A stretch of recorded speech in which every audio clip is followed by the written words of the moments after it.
My wife won't stop peeking at me. It went from weird to terrifying, creepy story time. My wife, Lynn, has always been the sensible one. For 6 years, she's been my rock, kind, intelligent, and pragmatic. She doesn't do pranks, she hates horror movies, and she's never once been the type to play childish games. So when she started watching me from the shadows, I brushed it off at first. But now I can't ignore the feeling creeping up my spine. This isn't the woman I married. It started 2 months ago. I was rushing out the door, coffee in hand, already late for work. As I rounded the corner, I nearly dropped my mug. Lynn was peeking at me, just her eyes and a strand of dark hair visible from behind the wall. The way she stared, unblinking, sent an involuntary shiver through me. "Jesus, Lynn!" I exclaimed, wiping spilled coffee off my pants. She vanished in an instant, retreating like a guilty child caught in the act. I heard her scurry into the living room, and when I reached the front door, she was gone.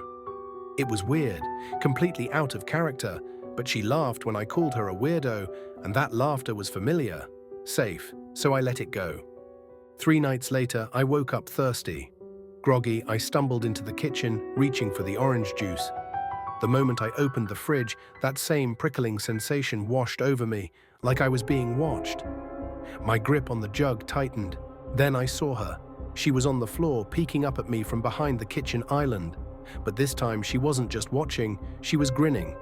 A wide, unnatural grin that stretched across her face, her eyes wide and glassy, unblinking.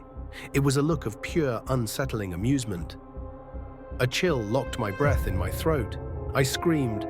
Lynn scuttled backward, her hands and feet smacking against the tile as she scrambled out of sight, on all fours. Like an animal, like something that wasn't human. I didn't follow her. I didn't even move. I just stood there, cold sweat clinging to my skin, my heart pounding in my ears. What the hell was that? When I finally gathered enough courage to return upstairs, I found her in bed, lying still, breathing slow and deep.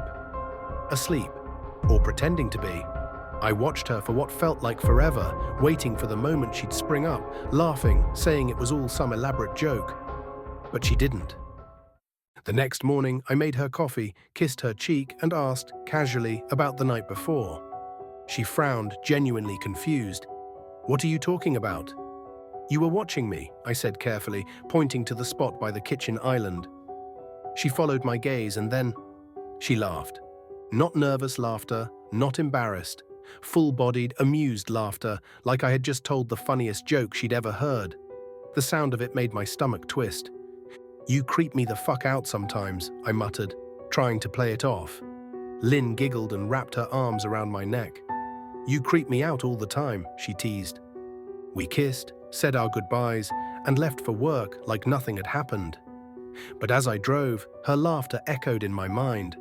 The way her hands had smacked the floor as she crawled away. The way her lips had curled into that unnatural grin. She wasn't pretending, she was enjoying it. And that's what terrifies me the most. I started seeing her peeking at me more and more. Sometimes she'd be lurking from behind the couch or peering through the living room curtains. Once, I even caught her inside her grandmother's old trunk, the one that sits at the foot of our bed. I might not have even known she was in there if it weren't for the creaking hinges. The trunk's old, rusted mechanism gave her away, a soft, eerie groan cutting through the silence of the room. She'd propped the lid just enough to show only half of her face, a face that grinned at me like a child's, wide and eager, eyes sparkling with some unsettling joy. The sight made my stomach flip. I didn't know what to say. I couldn't look away. "Lynn," I finally croaked, my voice trembling, "why are you doing this?" She didn't respond. She just slowly lowered the trunk lid, concealing herself in the dark, wooden confines. I stood there, dumbfounded. The silence that followed was thick, oppressive. I didn't understand it, but I could see she was enjoying this, whatever this was. It clearly amused her. I hoped, deep down, she would tire of the game, but the feeling in my gut told me it wasn't just a game anymore. For the next 2 weeks, she didn't peek at me. I thought it was over. I started to breathe again, began to feel normal, like maybe it had all been some weird phase. But then one night, we were watching Netflix. I tried to lighten the mood, joking, Haven't seen you spying on me lately. Guess you gave up on your little game, huh? She looked up at me with that small, knowing smile that made my skin crawl. Maybe I've just gotten better at it, she said, her voice light, almost playful. My heart dropped. Was she serious? Was she still watching me when I wasn't looking? For days, that one sentence gnawed at the back of my mind. Was she hiding in corners, watching me from behind doors, just waiting for me to turn around? I started to feel paranoid, like the walls themselves were closing in on me.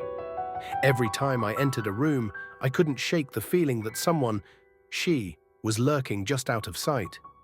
My eyes constantly darted to the shadows, checking corners, behind curtains, under furniture. I began to feel like I was losing my mind. But after another few weeks with no incidents, I thought I was finally free. I stopped looking over my shoulder. I told myself it had all been in my head. Then everything changed. A few days ago, things got so much worse. Lynn had gone to a friend's place. I was alone, lounging on the couch, playing games on my laptop. The quiet of the house wrapping around me like a comfort. Around 9 p.m., I decided to shower, and as I scrubbed the soap from my hair, I felt it, the distinct feeling that I was being watched. Cold, unmistakable. My heart slammed into my ribs. I cracked my eyes open, and what I saw nearly gave me a fucking heart attack. There she was. Lynn, her head stretched into the shower from behind the curtain, her face twisted in a grin so wide it seemed unnatural. Her long dark hair hung limp against the curtain, wet and dripping. Her eyes, they were wide, unblinking, almost bloodshot, and the smile that curved on her face was nothing like I'd ever seen before. It was terrifying. She didn't move, didn't blink, she just stared. I screamed. I couldn't help it. The fear was primal, the sound of my own voice shattering the tension like glass. I scrambled back, my heart racing, but she didn't budge. Her smile never faltered. Her makeup ran down her cheeks in thick black streaks. I pressed myself against the cold tiles, my breath coming in sharp gasps, eyes glued to her as she stayed completely still, giddy, deranged. It was the look of someone who had lost all touch with reality. For what felt like eternity, we just stared at each other. Then slowly, she pulled her head back behind the curtain, her figure retreating into the shadows. A moment later, the bathroom door slammed shut with a deafening bang, hard enough to rattle the mirror. I jumped again, my pulse rocketing. I threw myself out of the shower, dripping wet, and bolted to lock the door behind me. I stayed in the bathroom for over an hour. Maybe I was overreacting. But what the hell had just happened? Whether it was a joke or not, it was too much. Too fucking much. I paced the bathroom, trying to calm myself, but the silence was deafening. I listened intently at the door, straining to hear anything. But there was nothing, except for the occasional drip from the showerhead, its sound now haunting and cold. Suddenly, I heard it, a faint sound, muffled through the door. My heart skipped. I pressed my ear to the wood, my breath shallow. Was she still out there? Was she just waiting? Or had she moved on to something worse? I felt a wave of anger rise in me, hot and sudden. I couldn't believe this was happening in my own damn house. I was pissed, furious, so done with whatever sick game she thought she was playing. "What the fuck, Lynn?" I yelled through the door. "This shit's getting really fucking annoying." I waited for her to yell back, to apologize, or even to call me a jerk. But instead, I heard something that made my blood run cold. A soft moan. Barely a sound, so faint I almost wondered if I imagined it. Then complete silence. "Lynn," I called, my voice shaking, even though I tried to hide it. My heartbeat was thumping in my ears. But there was no response, no movement. Nothing but my own shallow breaths. "I swear to God, just stop it," I shouted, pounding my fist against the door. My mind raced. What was going on? I waited for her to come in, to argue, to say something. But the silence stretched on, and all I could hear was the soft, maddening drip of the faucet. I was terrified, but I couldn't just stay locked in here forever. So I got down on my knees, trembling, and peered under the door. Nothing. No face, no movement. Just the dark hallway leading to the stairs. Still, I wasn't sure whether to feel relieved or more terrified. I waited, holding my breath. My hand hovered over the door's handle, the tension too much to bear. Finally, with shaking fingers, I turned the lock and braced myself. I was about to open the door when I heard it. The sound that makes my stomach turn every time I think about it. I didn't know how long I sat there, frozen, listening to the silence. The only sound was the faint drip of water from the shower head. My chest felt tight, my heart pounding in my ears. I couldn't bring myself to open the door and confront her, not after what I'd just seen. Not after that laugh. I waited, 30 minutes, maybe more. Time felt like it had come to a standstill. Every inch of my body screamed to run, to get out, but I was paralyzed. I couldn't move, couldn't breathe. Finally, my fear gave way to anger. I had to face this. I had to. I dropped to my knees and peered under the door, half expecting to see her face staring back up at me. But I didn't. There was nothing there. The hallway was empty, the dim light casting long, distorted shadows on the floor. I let out a shaky breath, cautiously standing up. My fingers hovered over the lock, trembling as I prepared myself for whatever waited on the other side. Slowly, I turned the lock, my heartbeat thudding in my chest. Just as I was about to yank the door open, I heard it. A low, guttural moan. It was louder this time, unmistakable, and coming from the closet. I turned my head instinctively, but I wasn't ready for what I saw. There, through the narrow gap in the closet door, were her eyes, wide, unblinking, and that smile, that grotesque, twisted smile. Her mouth hung open, unnaturally wide, as if it couldn't contain the glee she felt. Her hands were clasped to her chest, trembling, her whole body shaking with excitement. A short, rasping moan escaped her throat, a sound so raw and chilling it made the hairs on the back of my neck stand up. I couldn't breathe, I couldn't move, I couldn't even scream. Then, my legs finally found strength again. I threw the bathroom door open and bolted for the stairs, heart hammering in my chest. I didn't look back. I didn't want to see her following me. I didn't care. I just ran. I grabbed my keys, my phone, anything that could get me away from that house, and I fled. I could hear her laughter echoing from behind me, high-pitched and shrill, but it didn't get any closer. I didn't care. I didn't stop. I didn't even close the front door behind me. I jumped in my car and sped away, my hands shaking on the wheel. The cold air bit at my damp skin. I didn't even have shoes on. I didn't have a coat. My hair was still wet from the shower, but none of that mattered. I just needed to get away. I drove faster than I ever had in my life, straight to Chris's house. 40 minutes, but it felt like hours. I didn't answer any of Lynn's calls or texts. Not one. I couldn't. I didn't want to hear her voice. I didn't want to hear her explanations or her excuses. I didn't want her to tell me how it was just a prank or how she was just having fun. When I finally reached Chris's place, I parked in his driveway, my hands still shaking as I threw my phone onto the dashboard. Chris and his wife were shocked to see me in nothing but boxers, but they didn't ask questions. They let me in, got me clothes, and sat me down. But even with their kindness, I couldn't shake the images in my head. I couldn't shake the image of her face staring at me from inside the closet. She'd never left. She'd been in there the whole time, watching, waiting. I tried to sleep on their couch, but it was impossible. Every time I closed my eyes, I saw her. Her eyes, her smile, the way she'd peered at me from the crack in the closet door. I could feel her presence, like she was still in the room with me. And then the worst thought hit me. Had she been there all along? Had she stayed in the bathroom, silently watching me as I thought I was alone? I couldn't stay in that house. I couldn't go back. My anxiety was eating me alive. I tossed and turned on the couch, unable to escape the terror. Eventually, Chris gave me a sleeping pill to help me rest, and I drifted off into fitful sleep. But it was no relief. The nightmares came fast and hard. Every dream was filled with her. Her smile, her eyes, her laughter echoing in the darkness. I could feel her closing in on me, always just a step behind, waiting for me to turn around. And in every dream, I knew. She wasn't just playing anymore, she was hunting. I woke up just as the sun started to rise.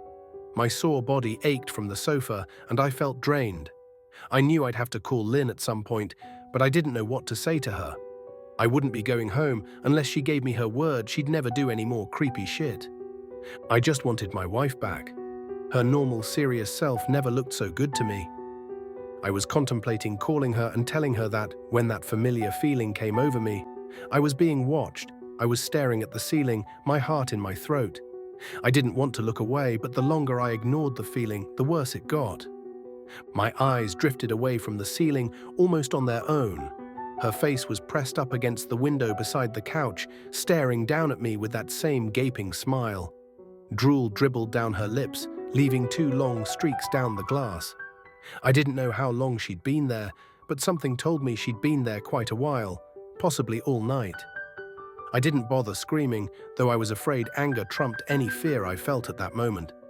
I jumped up from the couch and pounded my palm against the glass. "Lynn, are you crazy? What the hell is wrong with you? Just go home," I shouted. "Now."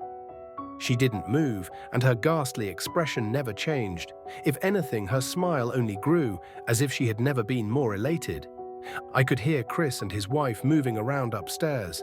As if Lynn could hear them from her place outside, her head twitched slightly in their direction, and she began to close her mouth slowly. Chris called my name from upstairs, obviously concerned. I turned to see him and his wife Rebecca hurrying down the steps. When I turned back to the window, Lynn was gone. The only sign she'd been there at all was the 2 streaks of drool still dripping down the glass. I tried explaining to Chris and Rebecca about waking up to see Lynn watching me through their window. They were skeptical. Who wouldn't be? Chris and I went outside to the spot in front of the window, but there were no footprints in the dirt, just a slight indent. Animal, probably, Chris guessed, and I didn't argue. He and Rebecca assumed I dreamt the entire episode, but they didn't understand, and I was too tired to explain it to them. I called out of work that day and turned my cell off. I didn't want to face Lynn. Just talking to her was too much for me at that point. I really started to believe something was irreversibly wrong with her, that no matter what promises she made, we'd never be the same again. The thought saddened me to my core. I cried most of the morning. By noon, I figured I was ready to confront her, give her one last chance to explain herself. I could at least give her that after 6 years, I told myself. I turned my phone on and saw the dozens of texts she'd sent, all from a seemingly concerned wife. "Can we talk? I love you. Please call me. I'm really worried. Can you answer? Just come home." And more of the same, all texts telling me she loved me and she wanted me home. How worried she was. Not a damn one addressing the crazy shit she pulled.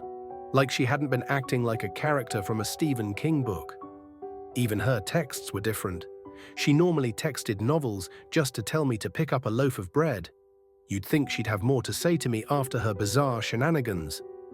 I know it probably seems childish to some of you who are miles away from this situation. But if you saw the way Lynn had looked at me, how she scampered away on all fours like some wild animal, grinning at me from inside the closet like a lunatic, then I think you'd find my reaction was warranted. I ended up staying with Chris and Rebecca for another night. I didn't wake up yesterday until afternoon, and thankfully I didn't see Lynn's face watching me through the window. I don't want to pry because it's not my place, but is this fight something that can be mended? Rebecca asked. She'd made us both a sandwich for lunch, and I knew she wanted to breach the subject without seeming to be nosy. I don't know, She's like a different person, I said, choosing my words carefully. I still wasn't ready for her or Chris to know the full extent of the batshit craziness I had been dealing with. People change, Ben, but she's still the same woman you married. Maybe you both just need to talk through your issues. Whatever's going on, I'm sure it can be fixed, she said, ever the peacemaker. I think it's beyond that now. I don't think talking would help. I just don't trust her, I said. The words stung in my heart. I missed and loved my wife. But how could I live with someone like that? Living in constant fear didn't sound too appealing. Lynn loves you. She has to be absolutely crushed, she said. I don't know about that, I said. Well, she certainly seemed like it to me. I've never seen her so upset. Very much unlike the Lynn I know, Rebecca said, shaking her head sadly. It took a full minute for her words to really sink in, and when they did, I felt dread worming its way through my skin. Wait, what do you mean? You saw her? You saw Lynn? I asked, my mouth suddenly dry. Rebecca nodded casually as if that fact wasn't nightmare fuel. Maybe for her it wasn't. She stopped by this morning just after Chris left for work, she said, cleaning the plates from the table. I didn't see her car though. Maybe she took an Uber or something. Beck, what did she say? Did she come inside? I asked, sweat starting to break out on my forehead. I began looking around, examining corners as though a predator lurked behind them. Number, she just asked if you were awake yet, and I said that you weren't. I asked if she wanted me to wake you, but she said no. Just said to let you sleep, she said as she washed the dishes. That's all. She didn't say anything else, I asked. Number, she looked awful though, like she hadn't slept in days. I think you should call her. I got up from the table and thanked Rebecca for lunch. I felt a little bit better at the knowledge that at least she hadn't come inside. Still, I needed to double-check that the doors were locked. I sat for a while trying to figure out what to do next. I didn't want to go home, but I felt that I owed it to Lynn to help her if I could. Hadn't I sworn an oath to love and honor her through sickness and in health? Clearly she was very sick. If she was sick, which I truly believed she was, I had to try and get her the help she needed. But I didn't even know where to start. I didn't want to call the police, and besides, what the hell was I going to tell them? That my wife was peeking at me, that she was being creepy. As bizarre as she'd been, she still hadn't committed any crime. Not yet, anyway. The police would have probably said that I was overreacting. But this wasn't some prank. It felt wrong, dangerous even, like something sinister lurked beneath her smile. I knew as her husband, I was well within my rights to have her committed. But what if she simply acted normal in their presence? She'd obviously been able to fool Rebecca into thinking she was just a concerned wife. As long as the doctors didn't find her a danger to herself or others, they'd have no choice but to release her after 72 hours. I felt lost and overwhelmed. So I did what any husband in my position would do. I called her mother. I didn't want to, believe me. Her mother, Marianne, and I were never on the best of terms. We'd never fought or anything like that. She just wasn't a very warm person and wasn't really easy to get along with. She hardly ever smiled, and when she did, only her lips would move into a thin-lipped smile, leaving her eyes as blank as before. She gave off this aura that felt like she was permanently on the offensive.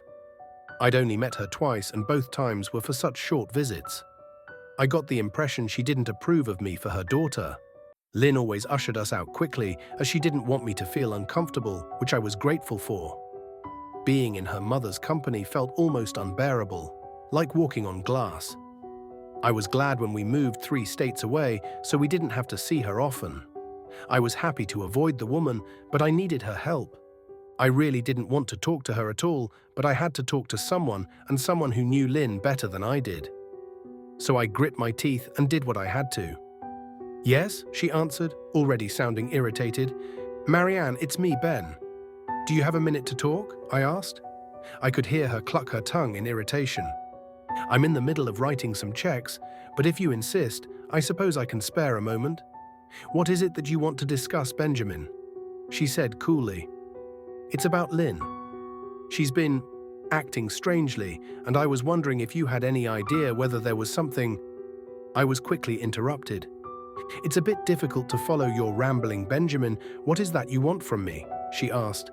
I could almost see her standing there in her thin sweater and slacks, tapping her fingernails impatiently on the table.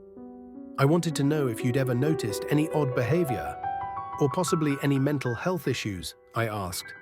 There was a long, uncomfortable pause that I couldn't tell was because she was just thinking, or something else. Finally, after a few seconds, she spoke. I'm not sure if this is one of your jokes, Benjamin, but if so, I don't find the humor in it. Now I do have business to attend to, as I've said. So if you don't mind, she said, but I cut her off before she could get rid of me. Marianne, it's not a joke. I'm sincerely concerned about Lynn's mental health. Her behavior has been very erratic lately. I'm very worried about her, and I figured as her mother you would be as well, I said, my frustration evident in my voice. If you're truly concerned, then I suggest you get the health professionals involved. I don't know what you expect of me, she snapped. I could tell she was seconds away from hanging up, and for some reason I was desperate not to let her. I had the feeling that she knew a lot more than she was letting on. Please, if not for me, do it for Lynn. I tried. I heard a faint, shaky intake of breath, as if she were trying to hold her steely persona together, but failing. "Marianne, what's what?" I started. "Benjamin, I don't know what to tell you. My only advice would be to seek professional help. Do not call here again. Goodbye." I tried to call out to her, but she'd hung up. I tried to wrap my head around the call and her refusal to help me. Even if she didn't like me, why wouldn't she want to help her own daughter? I couldn't understand that. I tried to replay the conversation, desperate to find something I missed. After a while, I almost gave up, until I remembered her last words to me. "Seek professional help," she'd said those words with a bit of urgency. I could have just been grasping at straws, but no, I was sure her voice had changed ever so slightly when she'd said that, as if they were very important. What had she meant? I assumed she'd been referring to medical professionals, but maybe she was referring to someone else. Someone that she didn't, for some reason, feel comfortable saying directly. Or maybe I was just desperate. I waited for Chris to get home, and after a very long and exhausting conversation with him and Rebecca, I convinced them that Lynn truly needed psychiatric help. I didn't tell them everything. I wasn't prepared to go into it yet, but I told them about our last encounter, how she'd hidden in the bathroom, peeking at me from the closet. They were obviously shocked, but thankfully they believed me. They too just wanted to help her. Still, they didn't think it was all that serious. Weird, maybe, but not dangerous. They just kept saying that Lynn had to be playing some kind of weird joke. "Maybe for YouTube," Rebecca offered, if only half-heartedly. Chris didn't think we should involve the police just yet. He offered instead to go with me, and I readily accepted. He reasoned that calmly talking to her, trying to coax her into going willingly, was the best recourse. I agreed to do it his way. At least I wouldn't be going into that house alone. We drove over this morning, just after breakfast. There was no way I was going at night. When we pulled into the driveway, my stomach began doing somersaults. Her car wasn't there, but I still didn't let my guard down. The front door was ajar, and for a split second I thought we'd see her eyes staring through the gap. I was shaking and starting to sweat. Chris, however, was fine. He waited for me to open the door, his hands in his pockets like he was going on a fucking stroll through the park. I envied his ignorance. I pushed the door open and was immediately hit with the stench of rot. Chris smelled it too, and he walked in the house behind me with his nose scrunched up. "What do you guys use to clean the floors around here, shit?" Chris mumbled. "Shut up," I said, my eyes darting around for any signs of Lynn. The house was deadly quiet and dark, despite being 10 in the morning. All the curtains were closed up tight, refusing to allow any sunlight inside. If I hadn't left it just 2 days prior, I'd have thought the house to be abandoned. We moved through each room, carefully checking any place that she might hide, occasionally calling her name. "Why the fuck are you looking under the couch?" Chris asked eventually. "Aren't we looking for your wife?" He was looking at me like I was a moron. "Let's just go upstairs," I whispered. He shook his head, but followed me up the stairs to check the bathroom and spare bedroom.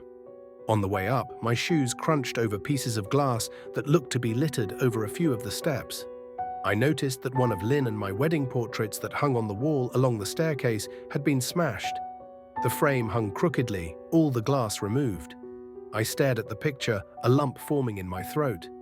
We had taken the photo just after leaving the church, after saying our vows. She looked so beautiful in her white gown. I looked at Lynn's beautiful face. I never dreamed her face would ever be a source of terror for me. We climbed the rest of the steps and checked the spare bedroom, but it looked completely untouched. I was hesitant to go into the bathroom, my fear from that night coming back to me all at once. Chris noticed and offered to go in by himself, but I couldn't let him do that. So we walked in together, checking the closet and the shower. The bathroom looked as if it hadn't been touched since the night I left. "I don't think she's here, Ben."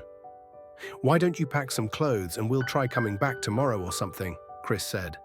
I nodded and went into our bedroom and shoved some clothes into a duffel bag. When I checked inside our closet, I came across the source of the smell and gagged. Chris took one look and lost all color in his face. He had to go stand by the stairs to get away from the sight and smell. I gazed down in shock at what lay inside my bedroom closet. Soaking into the rug were at least a dozen eyeballs, all carefully laid out in pairs. Some were as large as a quarter, while others were as tiny as a marble. I stared down at the eyes she'd collected from small animals, and I wondered how she'd gotten them, and shuddered at the thought. Man, I thought I had it bad with Becca's shoe addiction. But fuck me, your wife's in here collecting eyeballs, Chris said, gagging. Ben, I think we should go. He called from the hall. I'm getting nauseous. All right. I grabbed my duffel and shut the closet door on my new nightmare. I stepped out into the hall and took a deep breath of air. I could taste the rot on my tongue, and I couldn't help but gag. Who the fuck lines up eyeballs in their closet like that? Chris mumbled. I tried to tell you she needed help, I said. She doesn't need help, Ben. She needs a fucking exorcist, he said. You coming or what? I can't stand the smell any... His words died in his throat, and his eyes grew wide with fear. I didn't ask him why. I could feel it. Someone was watching me, and I didn't think it was the eyes in the closet. I turned around, my eyes slowly scanning the bedroom. Christ, I whispered as I finally saw what we'd missed. Under the bed, curled on her side, watching us with the excitement of a kid on Christmas morning, was my wife. She held her hands together just under her chin, and they were shaking eagerly. Now that she knew she'd been found, I could hear the quiet noises she was making, a sort of hiccuping sound in her throat, as if the excitement was just too much for her. It was unnerving to say the least. Wide eyes, and that same huge smile. Everything in me told me to run, but I forced it away. This was my wife. No matter how twisted, she was still the woman I married. I had to help her. Lynn, I said softly. She didn't respond, but her head bobbed back and forth in two quick little movements, as if she were nodding. Baby, I just want to help, okay? Can you let me do that? I asked. I had taken a single step forward, approaching her like some kind of dangerous animal. I love you, Lynn, I said softly, taking another step closer. She let a tiny moan escape her wide-open mouth, and I had to resist the urge to run. Her shoulders were starting to quiver, and her eyes grew as large as saucers. I crouched down so I could see her better, and immediately saw the blood. Her hands were covered in it. They trembled more the closer I got, as if she was barely able to contain herself. Lynn, are you hurt? You're bleeding, I said. She bobbed her head again, her bloody fingers moving up and down as if playing an invisible piano. They occasionally grazed her chin, leaving smears of blood on her skin. I wanted to recoil in disgust. The smell that was coming off of her was revolting. I could feel the vomit trying to climb up my throat. Her lips were dry and stretched thin, blood seeping between the cracks. I knew she wouldn't come out on her own, but I didn't want to leave her in the state she was in. I scooted closer and reached out to her. The excited hiccuping sounds got louder and her hands shook, fingers flexing. It was then that I could see the blood oozing from in between her fingers. Oh my God, Lynn. You're bleeding, I said. Instinctively, I reached out to take her hand, but before I could even touch her, her hand sprang out towards me. A sharp pain shot through my arm, and I fell back on my ass. My arm burned, and I could see the blood dripping down onto the carpet. I looked back at her in shock and saw her grinning madly, her fingers clutching a large shard of glass. You all right in there? Chris asked from behind me. I turned my head slightly and nodded to him, cradling my arm to my chest. When I turned back to face Lynn, I saw that her focus had shifted. She wasn't looking at me anymore, and she wasn't smiling anymore either. She was staring past me, her eyes glaring at Chris, the way a hungry lion might stare at an antelope. Her mouth was still hanging open, but it was twisted into a snarl. I got to my feet and began walking backwards down the hall, afraid to take my eyes off her. Are you bleeding? Chris asked. The moment the words left his mouth, Lynn started fast scooting out from under the bed, the glass shard still in her fist. Chris, run, go, I yelled. He must have been too afraid to move, because a second later I felt my back bump into him.